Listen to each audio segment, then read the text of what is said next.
I reincarnating in the world of Douluo Dalu, I discovered that I had a powerful bloodline. It not only helped me to become a powerful person in Douluo Dalu world, and also gained several mysterious techniques. Chapter 01 Death of a Genius Revised. Inside a warehouse in an abandoned city, strapped to a chair was a 20-year-old boy. He was stained with blood and surrounded by a group of armed people who worked as mercenaries. On a nearby table several torture tools were scattered. One of the men, who appeared to be the leader of the mercenary group, wiping the blood on his hands with a handkerchief, began to approach the young man. Moshier, just tell us where the project data is. Don't think that someone will come to save you here. If you honestly confess, you won't have to go through any more pain and you can rest in peace. Moshier, who was tied up, still didn't speak a word as he had a blank, dull look in his eyes. Not that he wasn't conscious, the problem was that he didn't hear the man speaking because he was lost in thought. How did things come to this? Was it my blind trust in people? Or was I too naive thinking that humans wouldn't let their greed blind them? Unfortunately, the young man had no one else to answer his questions.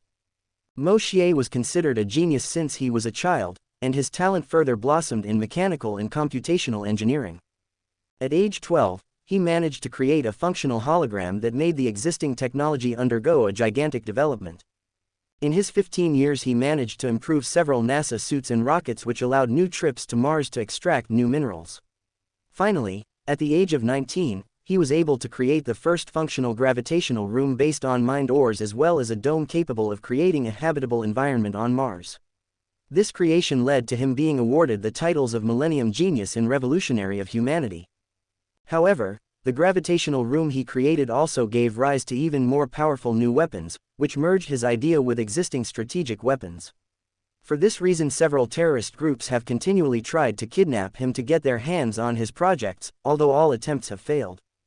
Finally, at the age of 20 he created an artificial intelligence capable of learning on its own by surfing the internet and collecting data.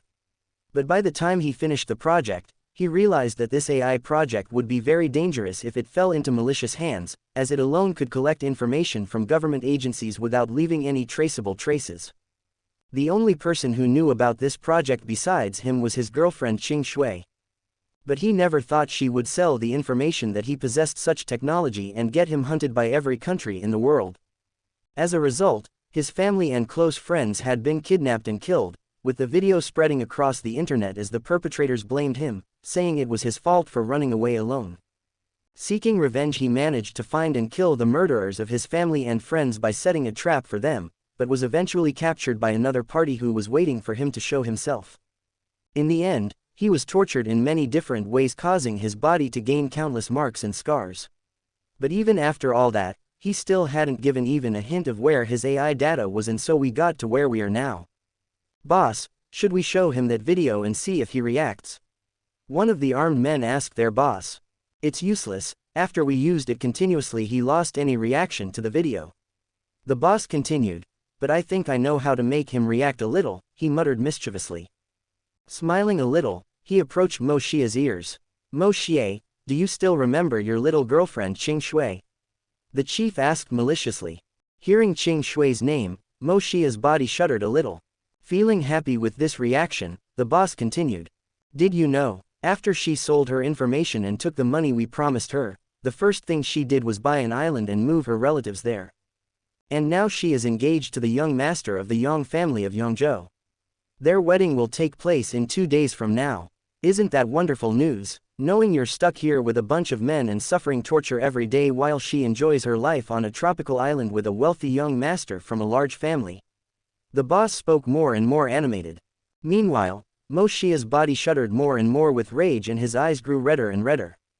Xianxia was the woman he loved the most in his life.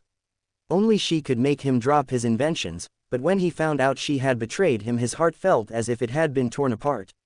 Sadness, bitterness, loneliness, resentment, hatred, all these emotions flooded him, and after his family, the last light that still kept him alive died, he began to wonder why he was still alive as the depression became worse. Now, hearing her name again, the cause of all this happening, those emotions started roaring in his heart once more. Seeing that his plan had worked, the boss began talking to Moshier once more. And now that all this has been said, I have a proposal for you. Moshier just stared silently at the man. Still with a smile, the boss continued, "My proposal is this, you will tell us where the data is and in return we will kill Qing Shui and young master of the Yang family for you. As you know, our group has a big sponsor, so their death won't be a big issue for us." With a smile he looked at Moshier who was looking at him in silence and asked once more, "How about?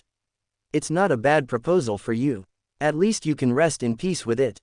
And all of a sudden, he saw a smile forming on Moshier's face and his confidence started to inflate. Ha ha ha ha. Moshier's laughter began to echo in the warehouse. When the boss thought he had made it, he froze at Moshier's next words. "You underestimate me a lot." Still not caring about his reaction, Moshier continued, "I would just be satisfied if I killed them myself, but that still wouldn't fill the void I have now. Even if you dragged them and brought them here I still wouldn't be satisfied." "So what would satisfy you?" Realizing that there was room for negotiations, the boss asked. "Hikui, how would you feel if something you wanted so hard ceased to exist?" Moshier asked with a wide smile. Hikui, the head of the mercenaries, shivered at that smile, feeling that something wasn't right. Not waiting for his response, Moshier continued, "You know, in addition to the AI that you guys want from me so much, I've done another project that allows the AI not to get out of hand. And it turns out I didn't have time to tell Qing Shui about that. After all, everything will be lost if the AI loses control." Hikui's bad feeling deepened even further at these words. "And it turns out I gave the AI an order a few weeks ago as a last resort to have its entire existence eradicated." Moshier smiled even more. Hikui had a grim expression on his face. "Did you destroy the project data?" Hikui yelled angrily. "If the data was destroyed, wasn't that all in vain? No, the creator is still alive here, so it's still possible to recover." Hikui thought. "I never destroyed the data. In fact they were on my mind all along." Moshier spoke casually. Hikui unconsciously breathed a sigh of relief, but suddenly frowned. "In your mind, you know my AI can get into government systems without being tracked, right?" Moshier asked about the obvious reason why it all happened. A sinister premonition emerged from Hikui's heart. As if he knew what he was thinking about, Moshier continued talking to him. "As you understand this, you should also know that it is possible to hack into the armed forces controls. And it turns out I gave the AI an order to casually drop some nuclear warheads enhanced by my gravity system." When Hikui heard the end of Moshier's sentence he panicked. He yelled at one of his companions, "You lunatic. Old Eagle, check right now if this is true. Now." His companions shuddered and began to check, and the old eagle suddenly shouted, "It's true. Governments have panicked and are trying to cancel the launch, but they can't stop." Hikui turned his attention to Moshier who was grinning from ear to ear and shivered when he saw his expression. That laughing Moshier looked like a devil to him. As if satisfied with their reactions, Moshier continued talking to them, "Let me tell you a secret, the second project, capable of controlling the AI is a nanochip that I implanted in my brain and it acts from currents of a human brain. So all the information you ever wanted was in my body from the start." Hikui was internally happy about this, but he felt something was wrong now. After all this time and torture he hadn't opened his mouth, so why is he suddenly telling all this? And now that the order to drop the bombs has been given, can you guess one of the locations where they were marked to explode? Moshier commented happily seeing Hikui's panicked face. Hikui got a feeling and looked up at the sky from the open warehouse. Even though it was at night, a luminous object started to appear heading towards the place where they were. Moshier who was smiling happily at the outcome started to answer a question he had asked Hikui. "Hey Hikui, can you imagine the expressions of people who wanted my data so intensely but are deeply regretting it now? Can you imagine what they are feeling about not being able to get their hands on an object they want so much and because of their actions that object will disappear along with them and all their riches and achievements?" Moshier asked happily and laughing amused at his thoughts. Hikui looked at him like he was a demon and his heart pounded wildly as the fear and panic became more and more apparent in him and his group. In the end, he couldn't hold back anymore and started cursing. "You bastard, lunatic demon, do you have any idea what you did? Ha ha ha ha." Moshier just laughed in response. Hikui could only stare helplessly as that gigantic bomb approached and began to release waves of heat. By this point Moshier had stopped laughing and looked calmly at the approaching death in the form of an explosion. The same vision appeared in many places around the world. Sigh. In the end I still couldn't figure out why Qing Shui betrayed me, but it doesn't seem to matter anymore. Father, Mother, at least I managed to avenge you. I hope I can find you guys in the underworld. Seeing the explosion approaching, he slowly closed his eyes. *BOOOM*, and with that the explosion swallowed everything within a radius of 400 kilometers. Moshier just didn't notice his sun and moon-shaped birthmarks glowing as he was engulfed by the explosion. Chapter 02 Awakening Revised. Continent Duluo, Star Luo City. In the shade of a tree in an orphanage, a 6-year-old child was lying down with his eyes closed enjoying the breeze. After a few minutes he opened his eyes and sighed. It's been 6 years since I reincarnated in this world, but it's still hard to believe that this is Duluo's world. He thought. That child was Moshier, who died in the bomb explosion in his past life. In his past life, when he had free time and wasn't with Qing Shui, he used to read some novels to get rid of some of the stress of work, and one of them was about Douluo Dalu. Thinking about his past life he couldn't help but smile bitterly. Even he doesn't know why he's still alive, and although this world is quite interesting, he has no real attachment to it. The current Moshier was a child with short white hair, an extremely handsome face and jade blue eyes. Although he was a little malnourished because of the lack of food at the orphanage, his white skin was smooth and soft to the touch, which could be the envy of every woman in the world. And something that made him incredibly confused was that he also had 2 birthmarks in the shape of a sun and moon on his right arm just like in his past life. Even having researched some books at the orphanage, he still didn't find anything about the mark and had to reluctantly give up and could only leave the subject for the future. In that life, his parents abandoned him as a baby and since then he has lived in the orphanage under the care of Director Ling, who caught him one rainy night. I've tried to gather some information during this time and it looks like I'm on Yuhao's timeline, although I'm not sure we're the same age. Forget it, I can find out more after I awaken my martial soul. Although it may not seem like it, but Moshier was a bit looking forward to the awakening of his martial soul that would happen tomorrow. After all, this is a world where force decides everything, and without it, no matter how smart you might be, your fate will still be in the hands of others. And the rules of the world in your past life don't work here.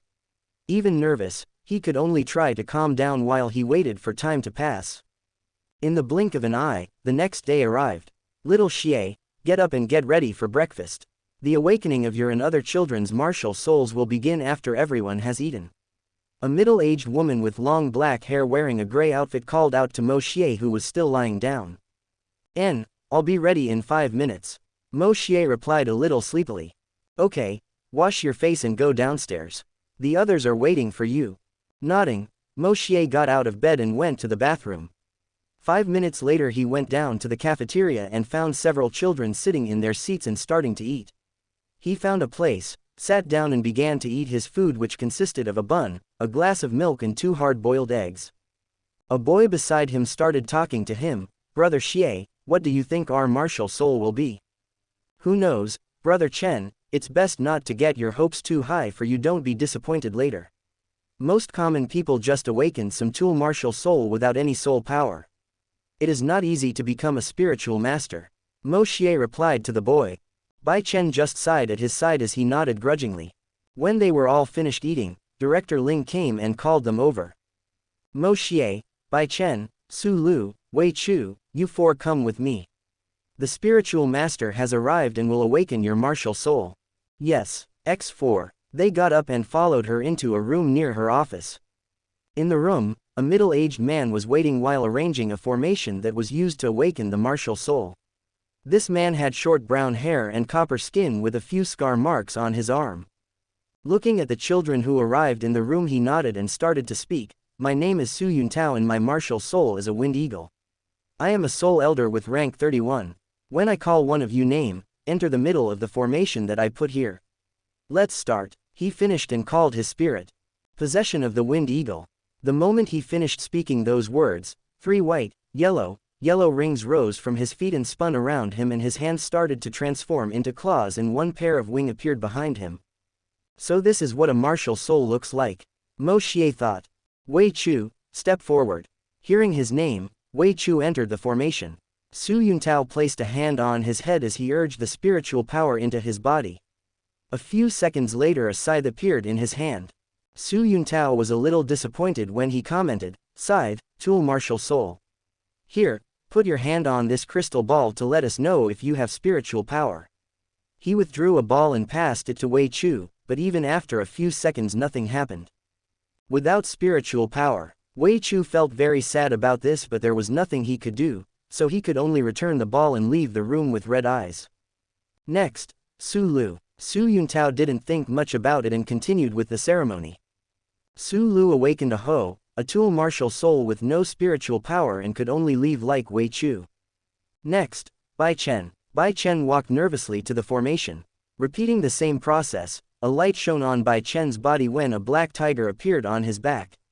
Su Yuntao's eyes sparkled as he passed the crystal ball to Bai Chen. Bai Chen, Black Tiger Martial Soul, Beast Type, Rank 3 Spiritual Power. Congratulations young man, you have the opportunity to become a Soul Master. Su Yuntao smiled at Bai Chen. Bai Chen was currently excited to the extreme. Since childhood he dreamed of becoming strong and now he could finally make his dream come true. Congratulations little Chen. Director Ling smiled at him and Moshier also congratulated him. Thank you, brother Xie, Director Ling. Bai Chen smiled from ear to ear. Okay, wait aside, after I finish Moshier's awakening I'll give you the basic cultivation technique that everyone gains by qualifying to become soul masters. Su Yuntao warned him. Yes. He walked to the side of the room and waited anxiously as Moshier entered formation. Moshier only felt a warm current in his body when Su Yuntao urged his spiritual power on him. This current began to circulate through his body before concentrating on his eyes, which started to change from jade blue to bright purple, and some purple patterns appeared below his eyes. A mutation? Su Yuntao asked, seeing the change in his eyes. After stopping he handed him the crystal to measure his spiritual power. Moshier, Body Spirit of the Eyes, Spirit Power Rank 6. Congratulations on becoming a Soul Scholar. Su Yuntao congratulated him, followed by Bai Chen and Director Ling. But he couldn't care less about that. The reason was because of a voice in his head that spoke to him the moment his martial soul awakened. You finally awakened. Chapter 03 Owner of the Voice and Twin Spirits Revised. After teaching the cultivation method to Moshier and Bai Chen for a while, Su Yuntao left the orphanage and the Director Ling accompanied him to the exit. Bai Chen went to meet the other children while Moshier went back to the tree where he normally lay down and sat down while the voice came back to his mind. Boy, relax and focus your mind. We need to talk a little face to face. I never thought that those events that only appeared in wuxia novels would happen to me. I have a soul inside my consciousness, but I don't know if that's good or not. If we follow the examples he should give me a supreme cultivation technique or try to take over my body, right? Moshier began to think to himself, feeling ridiculous for being in this situation. Hurry up boy, we don't have much time. The man's voice appeared again with some anger. Before long, Moshier relaxed and concentrated in his mind and suddenly found himself in a hazy white space. In it, an old man with gray hair was standing looking at him with a calm expression. Moshier noticed that the man was looking at him with a mixture of happiness, bitterness and sadness. Senior, could you explain what is going on and how you are on my mind? You're calmer than I thought, kid. But I can't blame you after all you've been through. Moshier didn't think too much when he heard the first part, but the last one made his heart skip a beat. You don't have to worry about anything you're thinking. First of all, let's first go to the presentations. My name is Du Lang, and I was known in the universe by the title of Celestial Wolf Star God. But that's not important now, as you wouldn't know it, as your old world was a world that has barely begun to develop. Just call me Old Du for now. Now that that has been done, I will answer your questions. First, do you see these marks on your arm? Old Du asked, pointing to Moshier's birthmarks. Looking down at his arm and remembering what he had read in those wuxia novels, he couldn't help but ask, is this some kind of seal or something? Almost. It is proof that you belong to the Heavenly Wolves clan as well as proof of your talent. Let me explain it in a simpler way for you. Old Du stopped a little as if he was thinking about how to speak, and after a few minutes continued. The race of Heavenly Wolves started with me. When the universe was created, it gave birth to some primordial creatures like the primordial dragon and phoenix of chaos. One of these beings was me, the mystic Heavenly Wolf. As one of the first beings to be born with the universe, I was incredibly powerful. Even though my physical body wasn't as tyrannical as the primordial dragon of chaos, I wasn't too far away from it. Even my control over the absolute elements was among the first. But I had something that was more powerful than all the other primordial beings put together, which is what you know as mind power. After other beings were created, even though they were weaker than us, it allowed us to increase our lineage throughout the universe. However, being as powerful as we were, to the point of destroying the balance of the universe, the Akashic system was born and established a set of rules to preserve the balance. Some things happened and all the primordial beings ended up dying, leaving only their bloodlines behind. In my case, because my elemental and mental talent is very powerful, my descendants were not able to awaken all of them and only awakened a part of them, but they never managed to awaken the complete elemental talent together with the mental talent. And as time passed, my lineage became more and more diluted as it spread across the universe.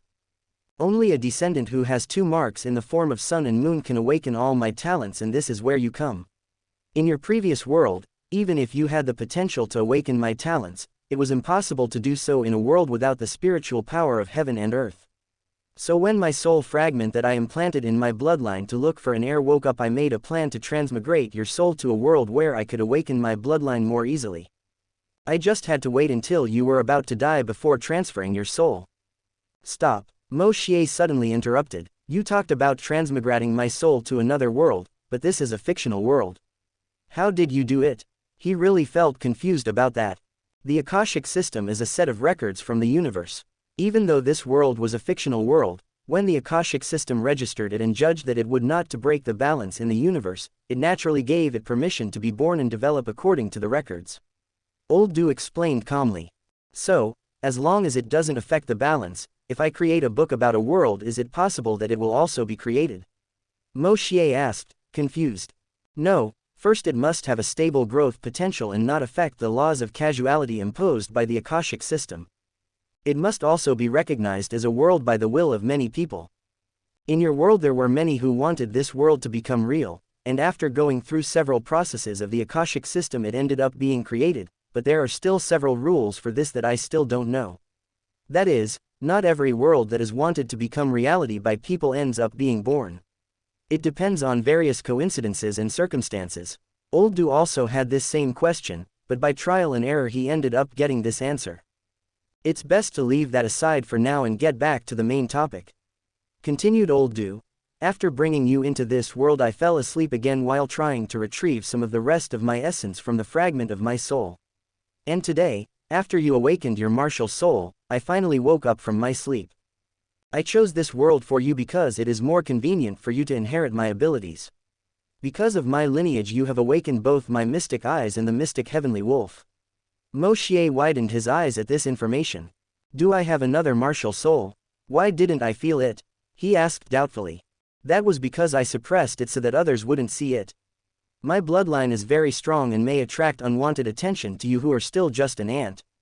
Moshier rolled his eyes when he heard Old Du call him an ant. I did that too because I have some techniques to give you that you should practice before you try to add what you call spirit ring into this world.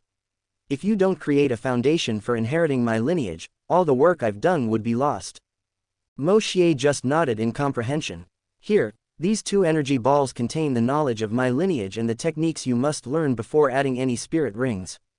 Old Du created 2 balls of green and purple energy respectively and let them float in his spiritual sea. They also contain my experience with the techniques, so study them correctly so they don't get lost. He warned carefully. Moshier nodded and absorbed the purple energy bubble that had information about his martial souls. Going through the information, even though Old Du had told him about his powers, he was shocked when he understood the details. The mystic heavenly wolf had affinity with all existing elements, namely, fire, water, earth, wood, wind, metal, ice, lightning, light, dark, space, time, life and destruction, and beyond them, there was his mental attribute. And all elements are on the absolute level. The control he could exert over them was to such an absurd degree that he began to wonder how this bug existence ended up dying. Your mystic heavenly wolf also had an innately strong domain type ability, but as it was very strong it would only be unlocked when its strength reached a certain level as it put a lot of pressure on the body. There were several other pieces of information that he committed to memory and decided to study when his strength improved. And his mystic eyes were even more broken. He wanted to curse the creator of the universe once more. As if the control of the absolute elements were not enough, it left him even more broken with that martial soul.